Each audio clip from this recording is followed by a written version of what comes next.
आप देख रहे हैं जय भारत टीवी। देश सेवा में शहीद हो गए कमांडिंग ऑफिसर विप्लव त्रिपाठी। देश सेवा के लिए समर्पित किया पूरा परिवार। कमांडिंग ऑफिसर विप्लव त्रिपाठी, पत्नी अनुजा त्रिपाठी, बेटे अबीर को नम आंखों से सभी ने दी अंतिम विदाई। जी हां, देश सेवा के लिए कुछ ऐसा ही जज्बा विप्लव त्रिपाठी के पूरे परिवार में है और यही वजह है कि आज उन्हें अंतिम विदाई देने के लिए सैकड़ों की संख्या में लोग पहुंचे। आपको बता दें कि शनिवार सुबह मणिपुर में छत्तीसगढ़ के रायगढ़ के रहने वाले विप्लव त्रिपाठी शहीद हो गए।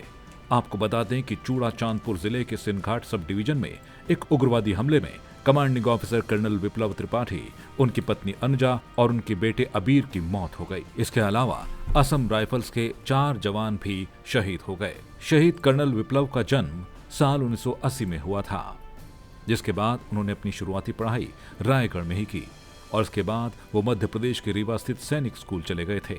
साल 2001 में उन्होंने सेना ज्वाइन की थी और वहीं से नौकरी करते हुए उन्होंने डिफेंस स्टडीज में MSc किया।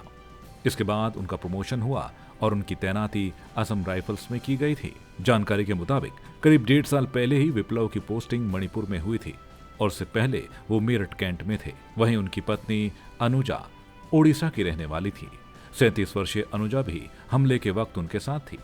उग्रवादियों ने उनके काफिले पर तब घात लगाकर हमला किया जब वो रोजाना की तरह चेक पोस्ट का निरीक्षण करने निकले हुए थे और ये उनके रूटीन का हिस्सा था और शनिवार को पत्नी और बेटा भी उनके साथ थे।